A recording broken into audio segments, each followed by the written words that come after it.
In this video, we're going to talk about computer skills and introduce the concept of digital literacy in the workplace. Computer use and digital skills are part of what is commonly recognized in Canada as the 9 essential skills. They are the skills that people need for work, learning, and life. Computer and digital skills are used in the community and in the workplace in different forms and in different ways. When we talk about using a computer in the workplace, we're also talking about using different types of technology, such as cash registers, scanners, touchscreens, tablets, or mobile devices, and specialized devices used in different types of industries and workplaces. Some typical everyday examples of computer use include writing a resume and cover letter, sending and receiving emails and adding pictures or attachments, filling out a timesheet for work, or looking up directions on the internet. A good workplace example is a telephone call center agent who uses a computer program to find customer account information. And a common example of using digital skills in everyday life could include withdrawing or depositing money at an automatic teller machine or ATM. But more than just using these devices, even more important is the idea of digital literacy. Digital literacy means being able to comfortably use technology for work, school, and life to help you solve problems, get things done, and make life easier. These digital tools are vital for looking up and using information, creating content, and connecting and working with other people. This means that it's not just about knowing how to use the technology, it's also about feeling confident, meaning you can use these tools in different situations and that you can easily upgrade your skills as new tools, practices, and technologies come along. Now, some people might think we should just know how to use computers and digital tools at work, right?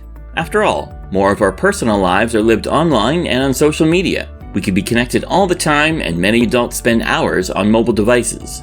In reality, you might have a better understanding of technology than you think. Digital literacy also means being able to recognize the skills you already have and use every day. Employment Ontario has experts in employment service and in essential skills training that can help you identify and grow your digital literacy skills. More on that at the end of the video. Digital literacy can be broken down into several categories. Hardware, including devices and accessories. Examples we might use every day include a desktop computer, a fitness tracker, smartwatch, or a cell phone. At work, this might include things that are specific to your job, like an inventory machine, a scanner and cash register, a time clock machine where you swipe in and out to start or end your day at work, or a fare meter in a taxi. Next is software and applications. This includes things we see daily like email, internet browsers like Chrome or Safari, or cell phone calendars and organizers. This also includes knowing how and when to connect to Wi-Fi and Bluetooth. Examples at work could include a database to look up what items a store has in stock, your company email system, or an electronic logbook for truck driving. A very important part of digital literacy is understanding security and safety issues. This means how to stay safe while using technology to avoid hackers, spammers, or online predators. At home, this could mean controlling the privacy settings on your social media account, creating strong passwords for online banking or other accounts, or how to recognize a spam email or online scam.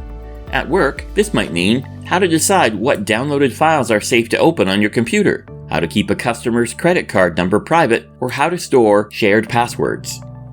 Online content, including social media, blogs, forums, and online communities and groups. In everyday life, online content are things like Facebook posts, YouTube videos, or online news articles. Information literacy, including research skills and analyzing the credibility of sources.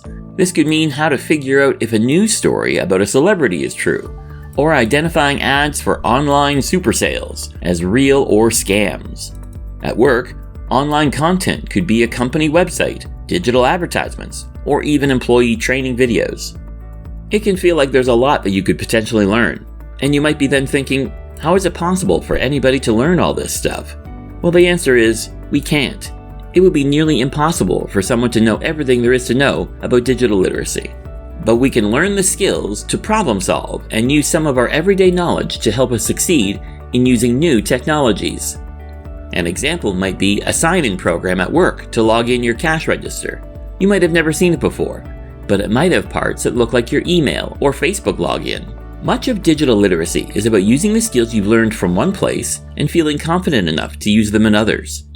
Understanding the language, symbols, and steps needed in using a piece of technology will help us become well-rounded in digital literacy. Digital literacy and becoming more knowledgeable with the tools, the terms, and the best practices is extremely important. It's now part of almost everything we do. Just as important is ensuring that we understand how to use these digital tools appropriately. This is known as digital citizenship. It means how to speak and behave appropriately online. An example in our everyday lives might be understanding who owns a picture once you post it on social media, or choosing not to share personal information on public forums. In work life, an example could be how an email you send reflects on your company, or the importance of not sharing private work information on public websites. An important reason to be informed about appropriate online behavior is the impact it will have on your permanent online profile, or how you're viewed by others online. When getting ready for work or a new career, we might not think about the consequences of inappropriate behaviors we might have online in our personal lives. According to a recent online study, 90% of companies will look at your social media profiles like Facebook, Twitter, and Instagram before hiring a new employee. This is a number that's increased from around 30% in 2012 and has gone up an average of 10% every year.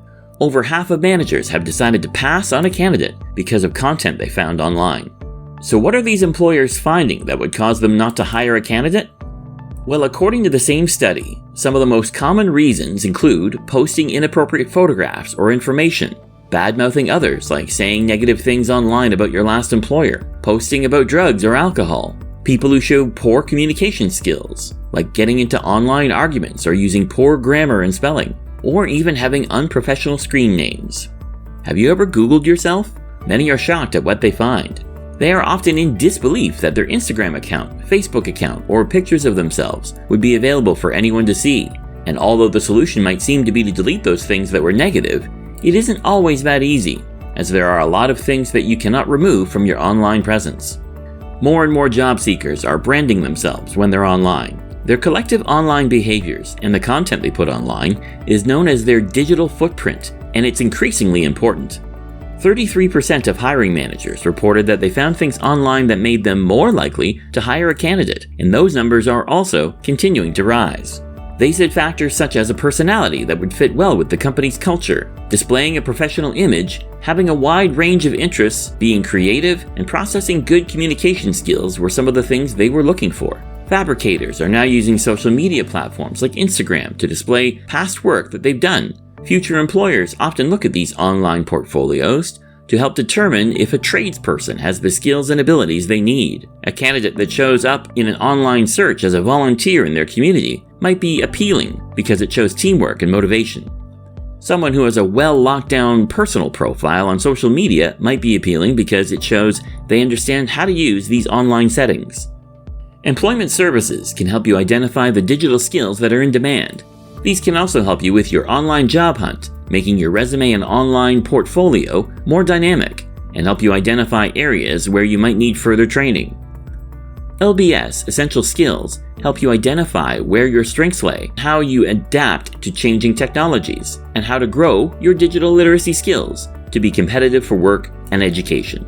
Employment Ontario agencies work together in partnership to help provide the highest quality of support and referral for adults looking to work and upgrade their skills. Employment and Essential Skills services are made possible by funding from the Ministry of Labour, Training and Skills Development. Contact your local Employment Ontario partner today and get yourself on the road to your goals. Do you have questions? Please join us now for our live question and answer session with two local Employment Ontario partners, Meta Employment Services and Community Learning Alternatives.